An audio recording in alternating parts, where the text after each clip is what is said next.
Okay, so we're looking at the נימוקי Yosef in the back of Gemoro of Basra on the beginning of Perek HaShutfin. We're just going to go right through and see the different things he introduces. As we're going to see, he's going to introduce us to various different viewpoints and vantage points in a very clear and lucid way.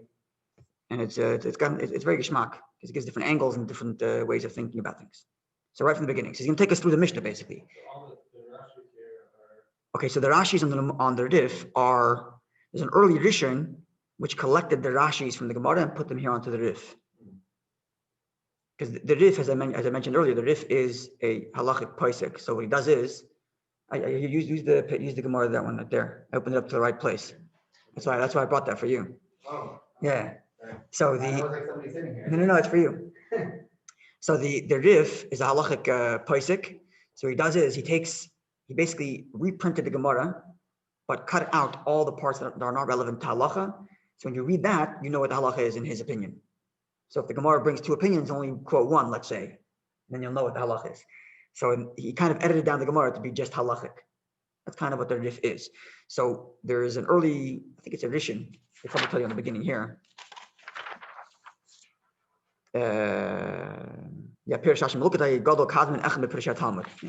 So one of the early commentators in the Gemara took the Rashis from the Gemara and applied them to the Rif, the parts that are relevant that I quoted.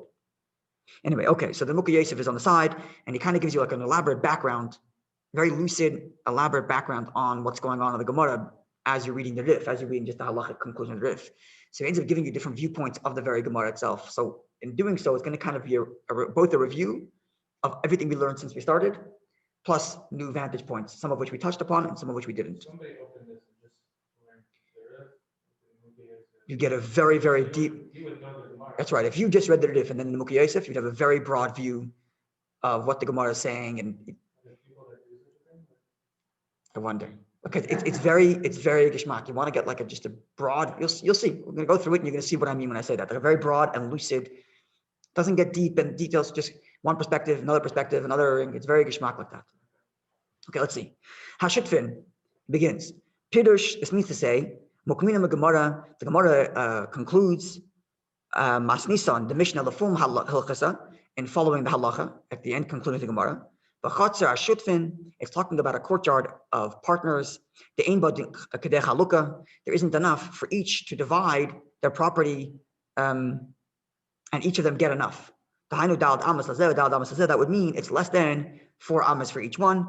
Umishum hachi, and therefore Katani, the Mishnah says, ratzu, that they both consented to splitting the property. Kolaymar, meaning to say, she'eskimu. See, Mamish translates everything. She'eskimu, they agreed, they consented between the two, lachalek, to divide the property, and therefore v'kivin shiratzu lach, like because they consented to divide the property, chayav and libnes hakoisel, they are compelled by law to build a wall. Tahainu, what does this mean by wall? Koisel sosum, a closed up wall, belishum chaloim, without any windows, kedei shalayiru zelazeh, so they should not see each other, because the hezek because of damage imposed by seeing somebody else. Shmei hezek is called the hezek. It's called the damage. You see, as Mamish points out, he just literally translates and explains everything. It's very, and as I said, I don't know why in yeshivas they don't learn this in some sense before Tosafos, because it's so much clearer and much more lucid. And, anyway, we'll see. This is the Rif. The Rif is in the middle, which like edited down the Gemara to the halacha, and then this is the נימוקי Yosef on the side, commenting, giving you the background, as it were. So this right-hand column that we're reading is called the נימוקי Yosef. Yes, as you can see on the top right side, it says נימוקי Yosef. You see? Right. Top. נימוקי. Top right and left, it says נימוקי Yosef. What means points of Yosef? No, Nimuk means like, I think, like reason. Oh. Like logic, reason. Okay. Now, v'nokat b'chatzer, the Mishnah used the language of a chatzer, of a courtyard, lashminon, to teach us, ta'afilu shutfin b'chatzer, even partners that have a courtyard together, shei medes lefnei habayis, habatim, which is right before their homes, so they each have a home at the other end of that courtyard, and therefore they do their stuff there. And they see each other. And because they see each other, and therefore they could be scrupulous not to do things that are private because it's a shared front yard. Right? Now, if it's my house, then obviously I'm not like, being self-conscious in my own home. It's my home. But in the front courtyard where we both share and do stuff, I'm not going to be self-conscious because I know you share the same yard. Right? Nonetheless, Has a kriya, yesh, there still is the damage of you seeing into my property. Which is why the Mishnah says, a chatzar. The kol shekain, I don't want to get into whether or not Rashi would agree with this, but we're just going with his reading. The kol shekain, how much more so, megag l'chatzar, how much more so if I have a courtyard and you could see me from your rooftop, right? I don't see your rooftop. You see down from your rooftop into me. The guy who's got the courtyard is not going to be self-conscious because someone's on the roof. I, on a routine basis, use my front yard. And the guy on the rooftop, it's not like as if he's, what's the word? Routinely going to his roof. So it might end up happening that the guy in the courtyard is going to do something private in his yard. And he doesn't know that it happens to be now that the guy is on his roof watching me. And therefore it would follow if when we share a courtyard in the front yard where I am aware that you're there and still we have to prevent each other from seeing each other. How much more so in a case where I'm not aware that you're watching me? How much more so we have to put a preventative measure because I'm not gonna be so self-conscious because I know I don't know when you're watching me when you're not. So dinu, certainly the law should be that we have to make a fence legagoi on his roof, not just to prevent someone from falling, but gavoya dal damis has got to be at least 4 amos high. Could come on base, as we're going to learn in the Gemoro.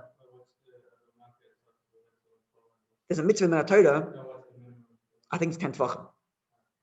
Like there's a mitzvah in the Torah to build a fence around any platform that's too high, just in case someone might fall off. But this is another mitzvah. This is not a mitzvah. This is another commandment, another halacha. That because my rooftop stares down into your private property, you're not aware when I'm on the roof or not. So it might be happening one day you're sunbathing and you don't realize that the neighbor's looking at you. So how much more so you got to put up a wall to prevent that, which is 4 amos high, right?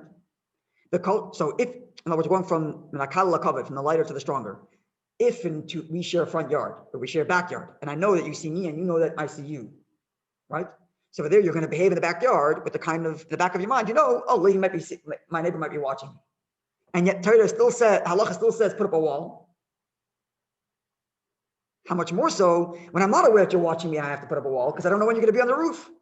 And therefore, culture, how much more so, if your courtyard sees into my home, that my activity is more routine in my home, and therefore you seeing into my home is even more damaging than you seeing into my property, tamid, continuously.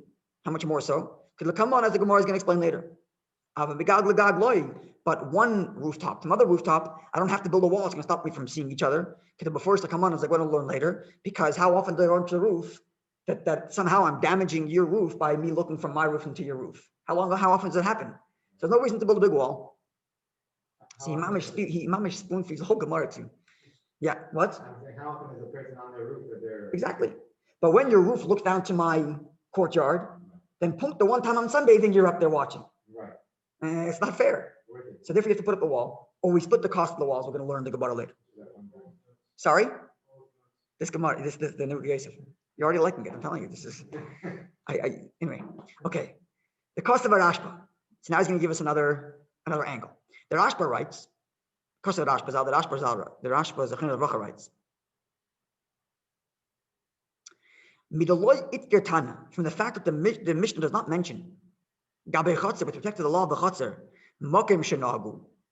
that the law is limited to a location where there is a custom to build a wall, klal at all. It didn't mention anything to do with custom. The only mention of custom in the Mishnah with regard to the wall, with regard to a Chatzar, is with respect to what type of wall, but not with respect to the essential building of the wall. Kamoi begina, like it does by a garden. When it comes to the garden, the Mishnah says if the local custom is to build a wall, when you have 2 neighboring gardens, then build a wall. But when it comes to a chutzah, the Mishnah makes no mention of that. The Mishnah just says build a wall. The custom is only mentioned with respect to the type of wall. Remember that? Right? The wall itself, the Mishnah doesn't make any mention as to custom. The Mishnah, in other words, the Mishnah says emphatically, neighbors in a chutzah, in a courtyard, build a wall. What type of wall? That's a minhag. Gazis, gvil, what type of wall? But when it comes to Gina, when it comes to two neighbors that have a garden, there it says dependent on custom. So it says that Rashi, if that's the case, Shmami, no, this implies that means in accordance to the opinion that says that hezek is a hezek, right, which is the halacha, then that would mean that the damage incurred on one neighbor to another neighbor in a courtyard is greater than hezek degina, than the damage caused by looking into your garden. Because when it comes to a garden, it's subject to custom. When it comes to chutzner, it's not subject to custom. Means that my damaging you by looking at your property in a chutzner is worse than the damaging in a garden. Garden doesn't mean like we call garden. Garden means like a vegetable patch or where you're growing fruits and vegetables. Not a garden as like a yard. A chutzner is a yard. Garden means where you grow vegetables. People don't hang out and do things in the vegetable patch. What do? They plant the vegetables. So someone saw me. Okay, big deal. Right? But I'm sitting in my backyard where I'm playing with my children, maybe I don't want people to see me. Right? As he explains, the time of the mill. So the reason why in a chutzner the hezek is greater than a gina is the chutzner shumakim tashmish shel adam. This is like what Rashi was kind of saying. The first Rashi that we learned. The chutzner shumakim tashmish shel adam, a yard which is a place where a person does his activity.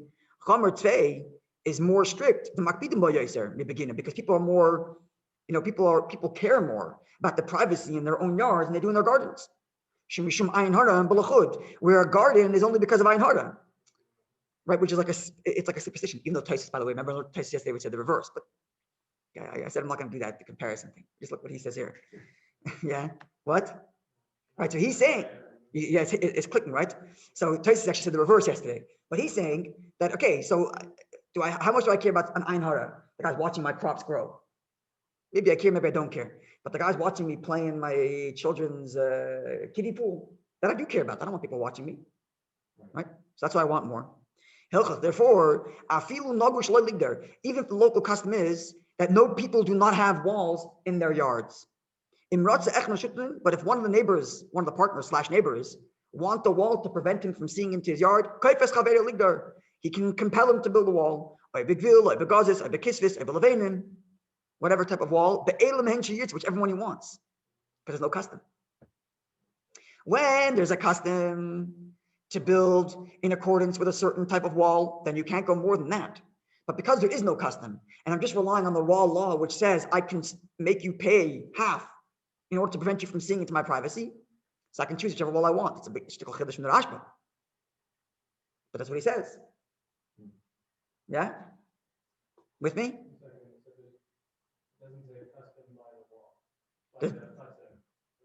And which means even if he says, look back, afilu nagu shaloy ligder. Even if the local custom is that nobody has walls, because hezek is a legit hezek. Even if the local minig is not to have a wall, I can compel you to build whatever kind of wall I want, because there's no custom to say one way or the other. And if I'm going to choose one of the halachic walls and say we're doing this one, and halacha says you can, because you're damaging him and he's damaging you. Even though the local custom is nobody puts up walls in their yard. But since there isn't a custom, then you can choose whatever wall you want. That's correct. I can choose whatever wall I want. That's what the Rashba says. It's a shtickle chiddush, but that's what he says. Yeah. Now, al b'hutzav tzvana, but like spikes. What? What line are we on? Second paragraph. Oh, no, you're the same print as me. Second white line. No, you have a different print. Second paragraph, the line begins with the word be'ezim elu sheyirtza. Towards the end of the second paragraph. The paragraph begins with the kata. Kar 7, then go a few lines down. Be'ezim elu sheyirtza, there's a period, and then aval. A few lines down, you see it? Yeah. Okay.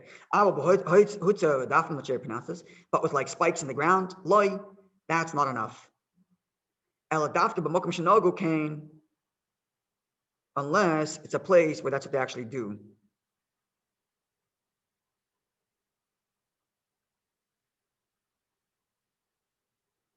Okay, it's not so clear. Because I mean, the Gemara is going to say later, Hakola Seimai, the Gemara is going to say later, the Mishnah lists the 3 minhagim, and then the Mishnah concludes and says, Hakol k'minagadina, everything follows the local custom. And the Gemara asks, Hakolai simai, what are you coming to incorporate? No, so our HaShutfin, I think, is very thin walls. Let's look this up quickly. Make sure we're getting it right. Sorry? Where is it? LMI means what? Rather? LMI means only what are you going to say? 1 second, I should know this offhand, but let me just give me 1 second. Basra 4A.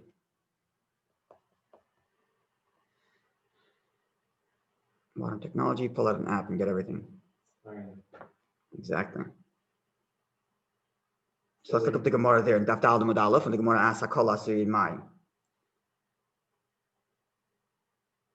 Ooh, this is the story of Bava Bambuta. That's this page here.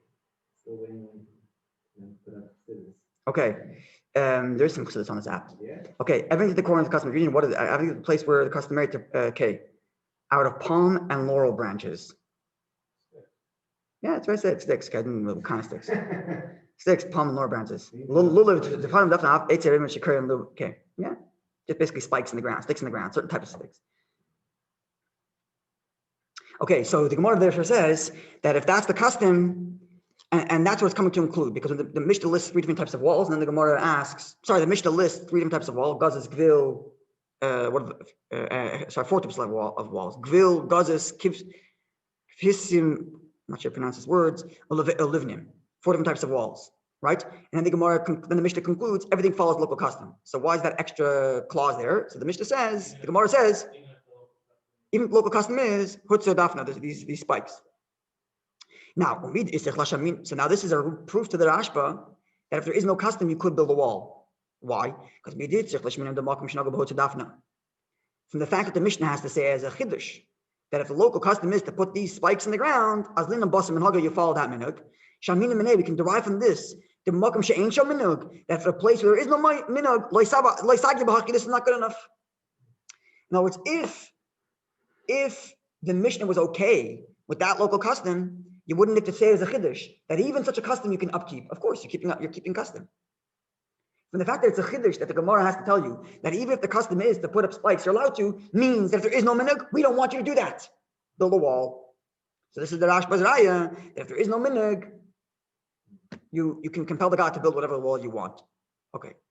And Harav Rabbi Yoina Zal, I guess part of this or all of it comes from Rabbi Yoina as well. Okay, now weiter in נימוקי Yosef. So makom shenagu lase sabinyin gvil, right? The Mishnah said, and the Riv quoted that the place where the local custom is to build a gvil. Tahainu, what's a gvil? It's kaisel avonim. It's a wall of stone. B'loishum tikun, walls that have not been stone that have not been cut, that have been like shaped. Yeah, hewn. That's the right word. But gazis, no, hewn just means taken out of the cut from the earth. That's what hewn means. But it hasn't been shaped. Right, but the gazes from which the canis b'migra and the stones are actually cut out. Gazes is stones that are cut out nicely and shaped like proper stones. Okay, kfisim, what's this kind of wall? Hu arich. This is a kind of brick. Sheyesh tefachum mekza, that is thick, a tefach and a half wide. Im hasid, and included in that tefach and a half is the cement. Shasadin asakaisel, which you would cement the wall. Sha'arich. Because a arich is chatzi livna, is half of a full brick. Umasnisan, and if the Mishnah is talking about belivni zutrasi, with small bricks, the einhem kaisel masid, ela shloishet tvachim. So, including the bricks are so small that including the bricks and the cement, all you get is 3 tvachim wide wall. No, he's saying that it is a small bricks. It's half bricks, but there are 2 half bricks with cement in the middle. Which is why it's wider than the full-size bricks, because the full-size bricks you can make a wall out of it itself. The half-size bricks are so small that you couldn't make them into a wall on its own if you have to have 2 of them with cement in the middle, and therefore makes it the 3 tvachim, because each one's a tefach and a half. It says, the Gemara is going to say later, that these kfisin are, that it's wider than the other wall, even though it's a smaller brick, because you put a half a brick here and a half a brick there, and you put a tefach of empty space between the 2 bricks, Between them, Lamalai's tit to fill with cement. Okay. Imam spoon feeds you. This is okay. Then the Mishnah said, Hakol kaminig Medina. Everybody got to follow the local custom. So he explains. Im yesh minig binyan. If there is a local code, a local custom as to what type of wall to build,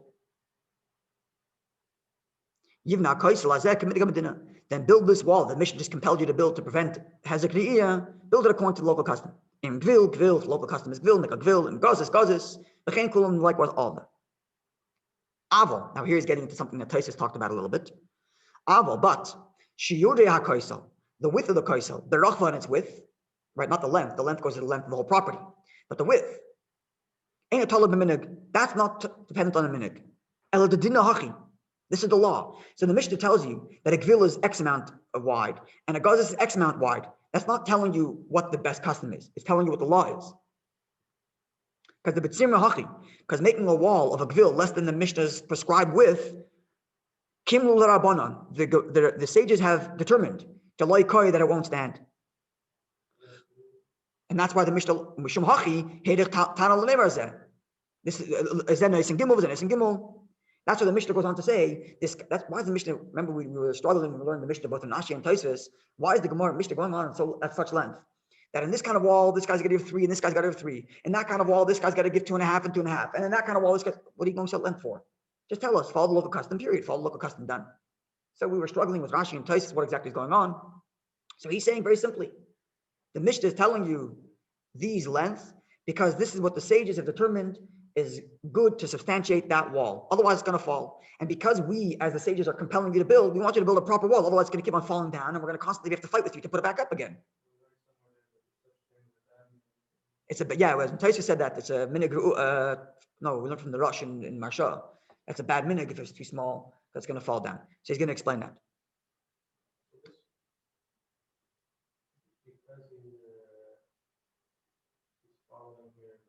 Yeah. That's correct. He's focused on halacha that hezek riya shmei hezek. Makes it so much simpler. Yes. Yeah. It's not even a question. Yeah. What would be the din in lav shmei hezek? But in lav shmei hezek, you'd have to argue that because you made a kinyan to make XYZ wall, you have to follow the law of that wall because you made a kinyan to make that wall. It's kind of much more complicated. It could be later he brings in the. No, he doesn't even. I don't think he ever brings up the other opinion. It's not the halacha. Doesn't seem like he does.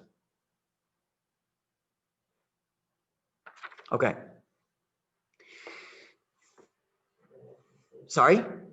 The paragraph begins with Hakol Mekaminig Medina, and then Mishum Hachi, about a few lines into that paragraph. Mishum Hachi, for this reason, you have it. Here, Tana Lamemar Zenes and Gimel. You have it. That's why the Tana goes at length to say this guy's got to give 3 tvachim, this guy's got to give 3 tvachim. Because he could have just said, follow the custom, period. And then we can go investigate what the local custom is. Heichi, how it is. Ella, rather, the reason why the Mishnah specifically tells you the sizes of each of these walls is Ashmi'inon. The Mishnah is teaching us, if the local custom is to make the wall bigger than the prescribed amount in the Mishnah, or to do less than these measures described in the Mishnah, it's a mistaken minhag, and you should ignore it and follow the halach. What? Good question. L'chura. Oh, we'll see. Sorry, because I can't compel you to build more than what's required, right? I'm compelling you to build. I can make you pay more for an extra size wall, more than the halacha says is good enough. Right? As he explains, the time and the reason is the be'in and shiurim gedolim. Now, he's not even asking why you shouldn't go bigger. He's asking why is it so big like b'chalal? Why is it such a thick wall? 6 tvachim wide wall. Why does it have to be so thick and so big? He explains the time with the be'inon shiurim gedolim kol kach. The reason why you need such large measures is afapi. Even though it's only about preventing visual, so in which case all you need is a thin partition. Why does it have to be such a thick wall? Because we are concerned that Shema Yipol, maybe it's going to fall. And then the guy who's concerned about his privacy is going to have to start schlepping the other guy to Bezdin. And in between, while he finally gets into Bezdin, the Bezdin finally rules he's got to rebuild it. The guy's constantly damaging him by looking at his private property. Following? And therefore, from here we derive, if one of the two decides that he wants to build on his side and build at his own expense, he wants to put up his own separation of spikes made out of these spikes, these sticks in the ground. The other guy can compel him. The other neighbor can say, no, I don't want you just to have a little fence. I want to have a full-on wall, either a gvil or gazet, depending on what the minig is. Because even if the wall you're building is going to prevent, let's just say the wall you built out of these. No, let's say the other guy says, I come to you and I say, I don't want you seeing my property. So you say, no problem. I'll build on my property a thin wall made out of planks of wood, and it's going to stop me from seeing you. I can say to you, not good enough. I want a full wall, even though you're technically preventing yourself from seeing me. Let's just say these sticks in the ground are actually tightly packed that it actually blocks you from seeing me. That's how I understood also. But he's saying that even if it did stop it, because Shema Yipo, because maybe it's going to fall. I mean, that's the only concern. Meaning, let's just say you built these wood was tightly packed enough that you actually stopped it stopped you from seeing me. So you can say to me, I don't want to spend thousands of dollars on a thick stone wall. You're worried about me seeing you. I put a string. I hung a curtain. I don't see you. Leave me alone. I can say no. I'm not interested in the whole thing falling. And every time it falls, I got to call you and stop you to Bezdin. And it's a whole waste. Sorry, yeah. So therefore, I can compel you right from the start, even though you're preventing the damage. Technically, I can compel you right from the start to build a gazes seville, kefia minig according to the custom, because as we just said, Shema Yipol might fall, Bezdin, and I'm going to start schlepping you to Bezdin. But the whole mission is based around if a brick wall were to fall. No, that's the end. Because we know that you built it together, therefore when it falls, we know you split it. Right? That was lefichach. That's the second clause. We're still in the first din. Okay. Vara'azal. I'm not sure who the Ra'a is, but maybe they tell us who it is over here.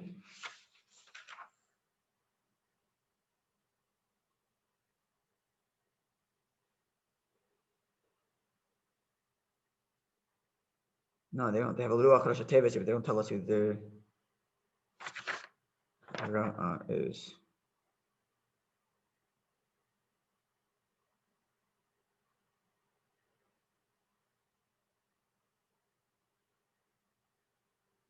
No, I don't know who it is.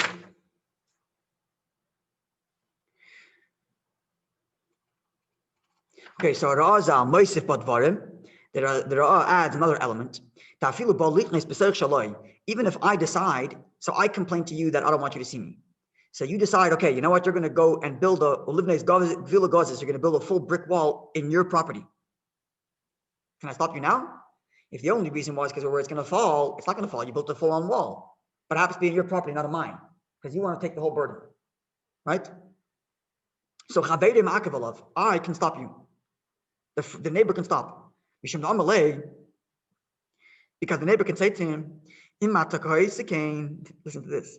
If you were to build the full-on wall in your property, which is going to prevent you from seeing me, and there's no concern that's going to fall because you built a full brick wall, I can stop you from doing that. And I can compel you to do 50% on my property. Why? Because if you do that, you build the whole wall on your side, I won't have permission to lean on it, to lean on the wall. And I want to be able to lean on the wall.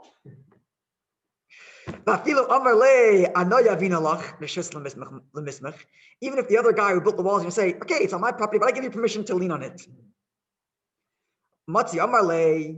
The friend could say, no, if you're going to sell me the rights to lean on your wall, I'm not interested in buying anything. You can't compel me to buy things. If you're going to give me a gift, you're going to sign a contract that says a gift. You're gifting me the right to lean on the wall.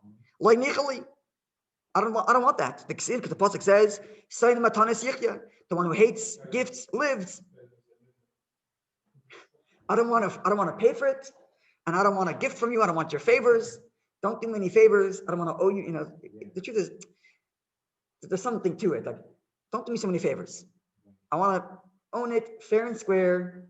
I want to be able to hang pictures of my kids on it, and I don't want you to start telling me that I'm banging nails in your wall. It's my wall. I'm hanging my pictures on it, and I'm gonna make my own decorations. I want to paint a mural or whatever I want to do, and I don't want you to favor me that I can do it. I'm gonna pay for it, pay my way, and that's it. And I'm allowed to do that, says the Ra. Now this seems like the נימוקי Yosef is commenting. From this teaching of the Ra, we can derive Shim Kadam Bekanas Ubana Basar Shaloi. If one guy went ahead and built the whole entire wall on his side, so I effectively prevented the Hezek Re'iyah that's coming to you because I built it on my side. I can't come to you and say, give me half the cost, right? I can't say, give me half the cost. In other words, I'm doing this for your benefit because I'm stopping the damage of me seeing you. I'm protecting your privacy. So give me half. But from the fact that the Ra'ah said that the other guy has the right to say, you want me to pay? Make it half of my property. And therefore, from that law, the נימוקי Yosef is deriving. If the other guy went ahead and built a full-on wall on his property, he can't demand that I pay for it because I don't have the rights to the wall. I don't have the rights to hang pictures. I don't have the rights to murals. I don't have the rights to lean on it. So you cannot make me pay for it, even though it's stopping damage you're doing to me. Because the only way you can make me pay is if I have the rights to 50% of the wall. Okay, which would mean that you have to move the wall over a couple inches, so it's half of my property. Now, even though they have a big... And the leaning rights are up for negotiation. The leaning rights are up to negotiation.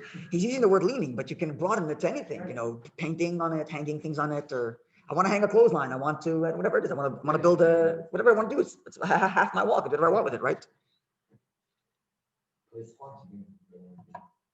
Handball, that too.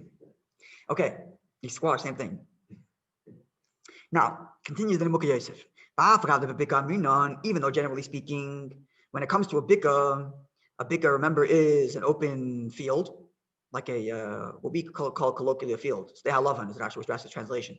A field where crops are growing. So even though the Gemara is going to say, later, the Gemara is going to say, if I, as a neighbor of yours, fenced in your, right? I think that's what it is. If I fenced in your property from all four sides. Yeah. Hamak is, sorry? Yeah, so I have property surrounding your property. It's a very complicated sugya we're going to get to, God willing. But if I have property surrounding yours and I built walls around it, really fencing my property, but by the by, I fenced your property. Yeah, my property surrounds yours. Whatever, the Gemara is going to get into the pathway that you have to get there and what all that. But, right? It's all from memory from many years ago, but I just remember being a very difficult sugya.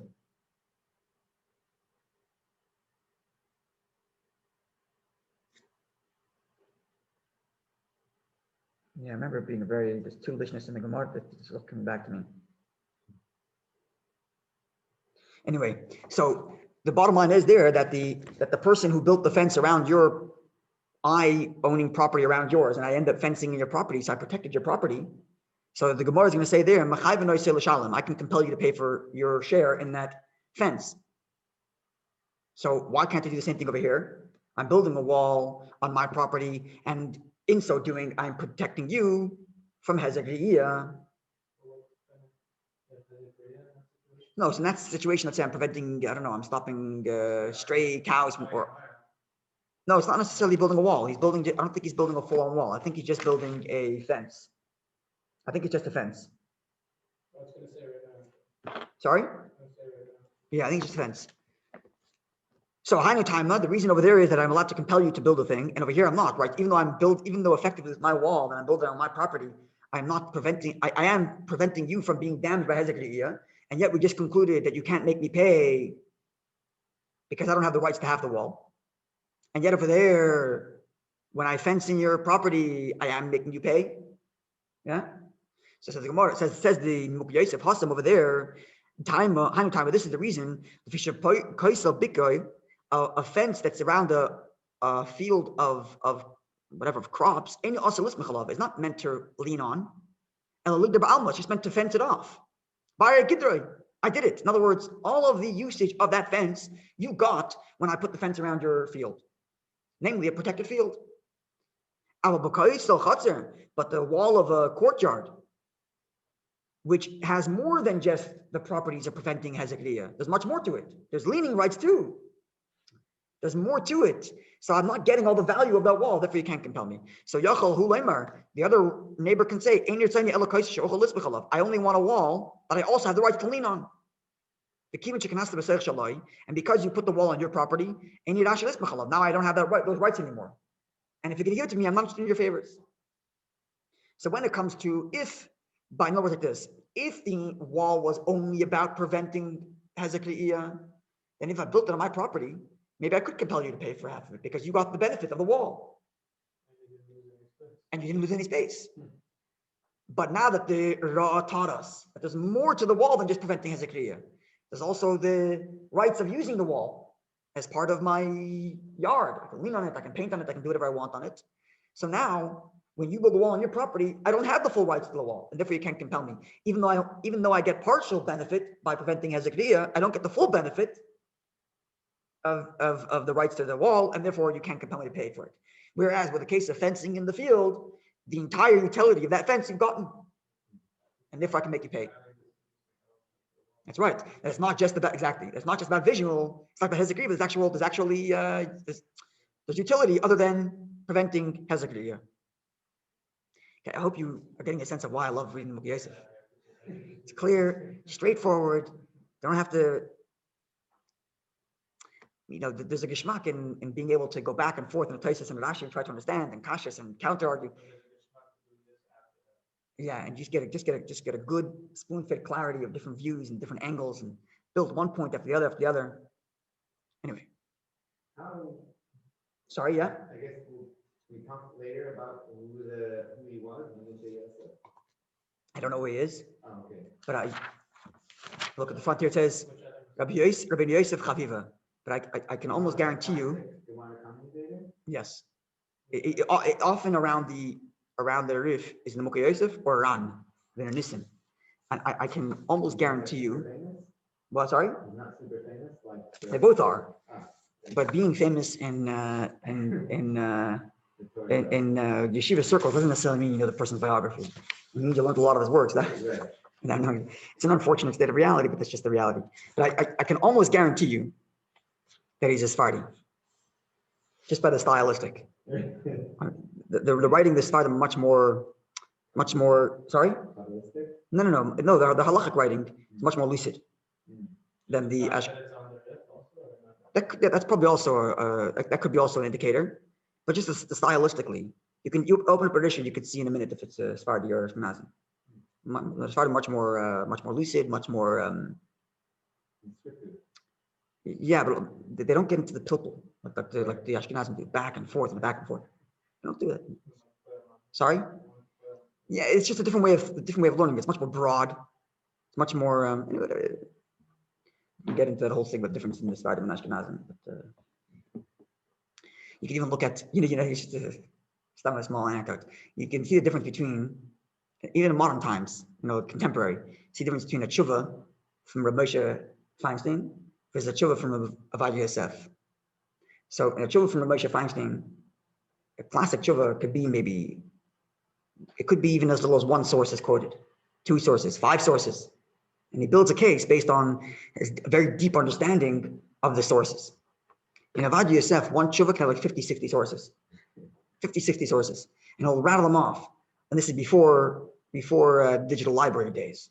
I mean, the memory, the amount of information he's able to contain in his mind, and then collate it and say, okay, there's like 30 people who would say that the halacha is this way, 45 who say the halacha is that way, therefore the halacha is that way because you got 45 against 35. And he can go on, just shoot one after the other from everywhere, quoting from all sources, top to bottom. That just gives you the difference between this Avad Yosef doesn't get into a pilpul. Right. Doesn't get into a pilpul. Just bang, bang, bang, bang, source, conclusion. And Moshe Feinstein is a pilpul. If you understand it this way, understand it that way, you can understand this way. It's a different style. Anyway, okay. So continues the נימוקי Yosef. Even the Perek, now that we've determined, now that we've established that these measures of the thickness of the wall, Nemru, were stated, that they were established that the wall should be able to sustain and not fall, and then they make the other guy schlep into Bezdin. It seems in accord with those Mefarshim, the Ramban, others, I guess it's others, I don't know. If the wall is made of cement, or for some other material, yoser kayam,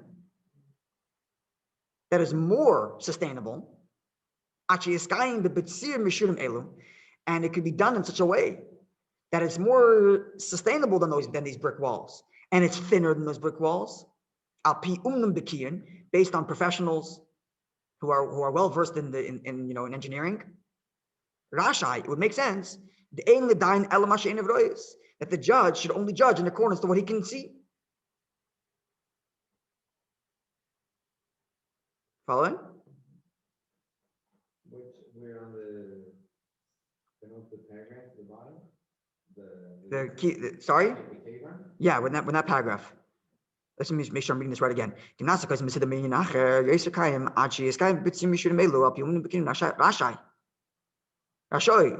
okay. Yeah, it would seem like it's okay because the whole point is that the wall shouldn't fall. So if you can find a way to make a wall that's thinner and better lasting, because you have an engineer that can make a thinner wall that will be much stronger, so Rashi, it should be okay.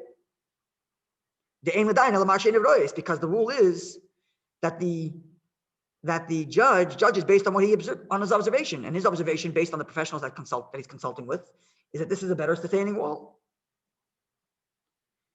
Now the Kaisel of Masnisan, the wall of our Mishnah, Mashma, Eina Elamitina, it seems like it's only made out of some mortar. The Gemara is going to say later, it's tina but not sida, different types of mortar. What's that? Midam Minan. Because based on that, which the Gemara is going to say later, that Gimel Madalef, that Hani Mil B'Tilav Amir B'Sida. Let's see. The Gemara is Gimel Aleph. See if Rashi gives us a definition.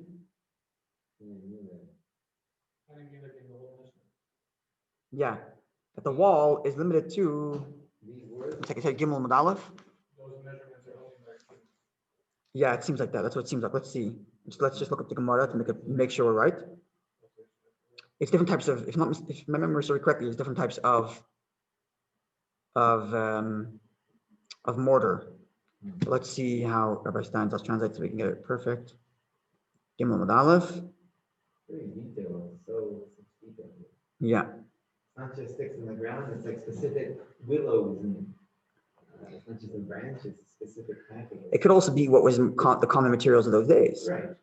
Right? It could be that's too. Okay, that's right there. This is right there. It said Gimel Mad Aleph, right? That's what it says?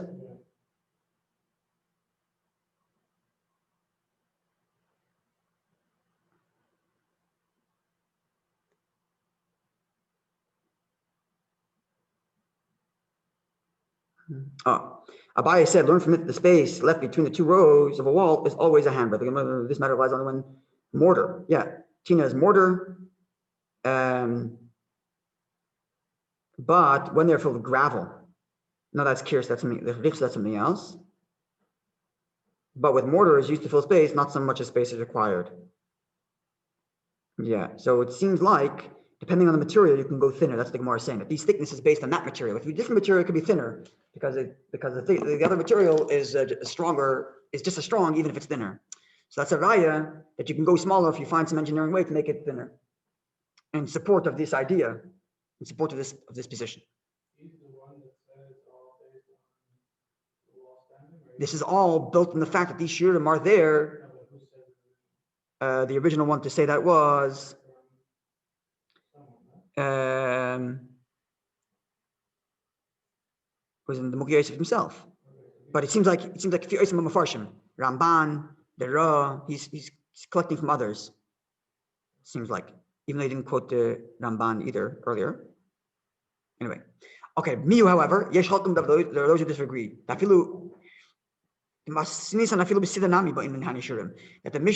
Mishnah would still maintain that even if you use other materials, it still has to be this size. Okay, so there are those who, in other words, so it's not so cut and dry that if you find an engineer who can make a better wall, that you can go thinner. Okay, everything follows the custom of the local custom. Again, quoting the same words. Yesh mefarshim, there are those that learn HaShutfin, that the partners,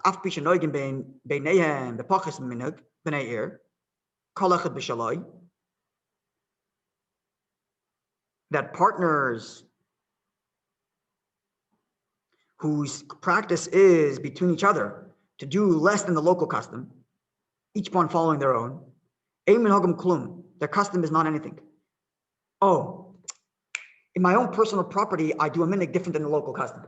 And each of us do that. In other words, we have lots of properties. And in other properties, I have a wall that's shorter or thinner, and you have the same thing, another wall that's shorter and thinner. But the local custom is to do bigger, to do the 3 tfachim, the 6 tfachim wall, right? So now, maybe we can say, even though the local custom is to have 6 tfachim wall, but each of us privately make only 3 tfachim walls. Maybe that should be enough, because that's what we do in our own other properties, not the properties that we share, in our own private properties. Following? So maybe that's a svara to say that because, okay, local custom is to have a 6 tfachim wall, but we are both okay with a smaller one. So why can we do a smaller one? It says, Eimin hagam klum, their custom is nothing. Because their condition to make the smaller wall wasn't done in the presence of the rest of the city. In other words, if they got like the local, like the local council who decides on local code, if they agree that this is okay, then they'll be allowed. But because we never got that agreement from the city, we can't do that. So therefore they should follow local custom, as everyone else does in their own place. And this seems to be the opinion of the Ramban.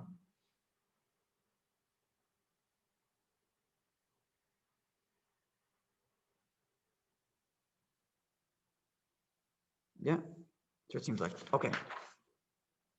There's a little bit more left to catch up to where we are in the Gemara.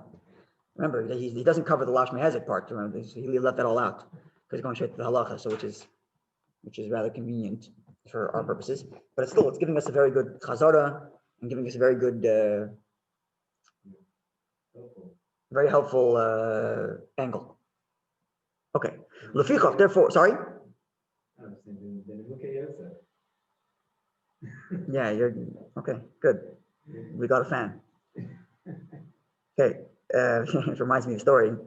It's a famous thing. The Tzemach Tzedek's oldest son.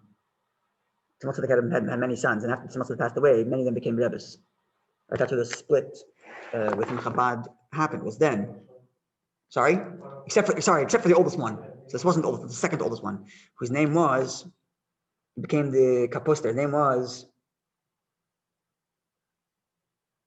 Oh my gosh, I can't remember his name. Shlomo Zalman? Maybe that was his son, the next one, took him over. Can't remember his name. Anyway, he was the second oldest son of the Tzemach Tzedek, who became not the Rebbe in Lubavitch. The Marash became the Rebbe in Lubavitch, the youngest one. He became a Rebbe in a place called Kapust. And even before the Tzemach Tzedek passed away, he had a very big following already, because Tzemach Tzedek sent him on missions to travel throughout Russia and teach Chassidus. So when he announced that he'd become a Rebbe, he had a bigger following than the Marash did. The Rebbe Marash has a very, very small following in Lubavitch. Smallest of all of them, but the Rebbe Shab wanted him. And Lepoil, by the time the Rebbe Shab came around, the Rebbe Shab brought back a lot of the families that had left going to Kapust for whatever reason. Anyway, the story I want to say is that once, so the second oldest son, name is slipping me, was a chassid really, not of his father, but of his grandfather, the Mittler Rebbe.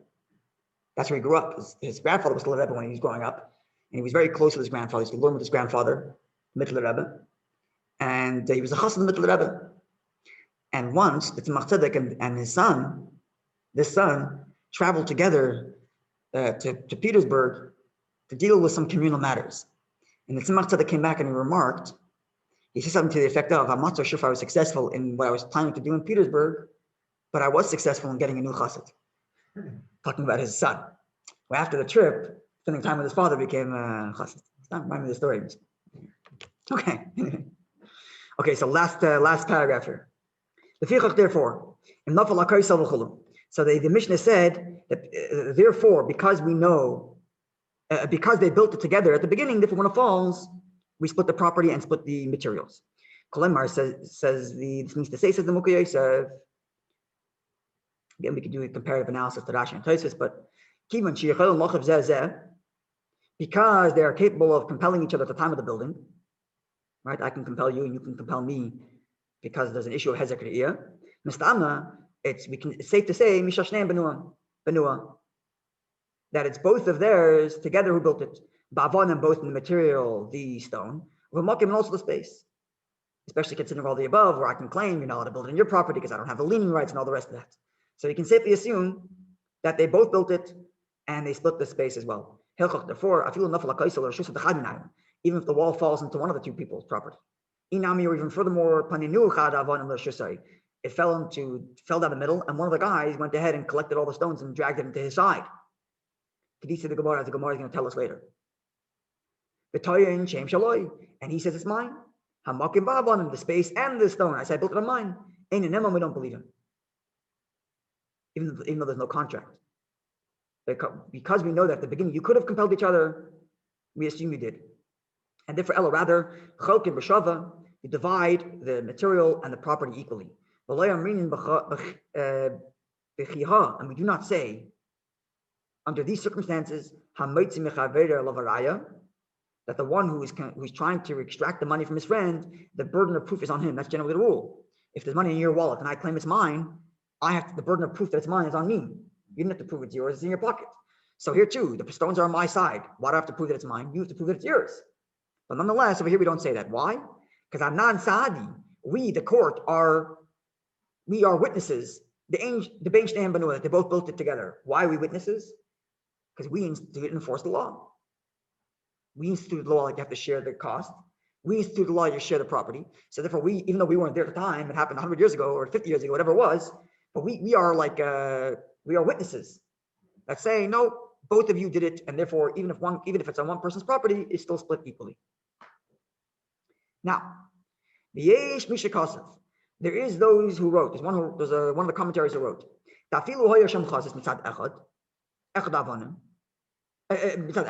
Even if there was a marker on one of the two sides indicating that it belonged to one of the two people, right? That was the chazis at the end of the Mishnah. We still split the stone and split the material and split the space, even though there's a marker indicating it belongs to one person. I'm not going to help you. Even though when it comes to a wheat field, two people have a wheat field neighbors, and one guy built the wall on his property, he puts up a chazis to indicate that it belongs to him. It doesn't work by a chatzar. It only works by a bika. Why? Hasam over there by the bika, the reason why the chazis works to prove that it's yours is because I'm incapable of compelling you to build a wall between our wheat fields. And therefore, it's very reasonable to think that one person decided to build it on his side because I don't have the capability of compelling you. So if there's no chazis, if there's no chazis at all, then there's no proof that it belongs to you, and therefore, would be therefore, and I don't think it's enough that it fell into your side. No, I don't think so. But I don't think so. The Gemara is going to get to that later, but I don't think so. But if there is a chazis, and there's no law that says I can compel you to build a wall because it's two wheat fields, right? So there's no reason to assume that I compelled you, especially since there's a marker indicating that it belongs to me. And that's why we take the marker. Therefore, the marker works to indicate that it's mine. But in the case of a chatzar, we tell the person who has the marker, right? I have a marker indicating it's mine between me and you, and between our courtyards. We tell this person, tell me, because you are capable of compelling your friend to build, you would never build it on your own. There's no way you would spend that extra money when you are capable of making the other guy pay 50%. This is the reason.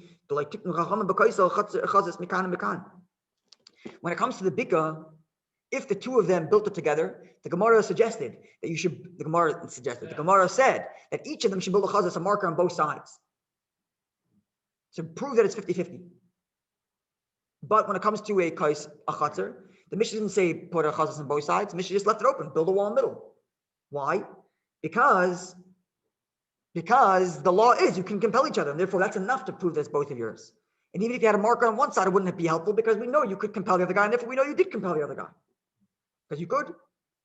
Because I'm meaning as opposed to the way we say it by the wall, bibika, between two fields, and we're there, the Mishnah says you put a chazan on both sides. V'chein kosav Rabbi Yosef Halevi, Ibn Magash, the famous Ibn Magash, V'sham Nissim of first Gemara, and the rest of the Mishnah is explained in the Gemara. Go look it up. Okay, this takes us basically to where we are in our Gemara, because the next part of the נימוקי Yosef is going to be the next part of the Gemara, where the Gemara actually goes through the opinion of Hezek Reish Mehezek. But at least now we have a beautiful overview of the Mishnah with different angles and different ways of thinking about it, following this opinion of Hezek Reish Mehezek. Sorry? Interesting details. Yeah, but very lucid, everything explained, everything very clearly, methodically built out, one letter from the other. Very geschmack. Okay. So sometimes it's the Ran. Sometimes it's the Ran. But it's a similar style in the Ran. I'm not sure. I'm sure there's history as to why Ran here, sometimes in נימוקי Yosef, but I'm not sure what the story is. But the Ran that finds itself on the side is Ben Nissim. He has Chedush Yaran also, which is separate. He has Chedush Yaran, and then there's Ran on the side of the Rif. And there's the Ran on the side of the Rif, and the נימוקי Yosef are both same stylistically. So Chedush Yaran is a standalone. Like this is more, it's like the Beis Yosef on the Torah. You learn the Torah, the halacha, and the Beis Yosef gives you the background where the halacha came from. Here's the Mishnah, here's the Gemara, here's the different opinions, and this is why the Torah came to this conclusion, right? So it's a similar kind of thing where he does like the background of the Gemara on what the Rif is concluding halachically, right? So it gives you a very well-rounded view of the Gemara and the various different aspects. So the Ran written on the side of the Rif is a similar style. The Chedush Yaran is independent, freestanding. I don't know what the majority. I don't know what the split is between, like percentage-wise. I don't know. Okay, I'll tell everybody.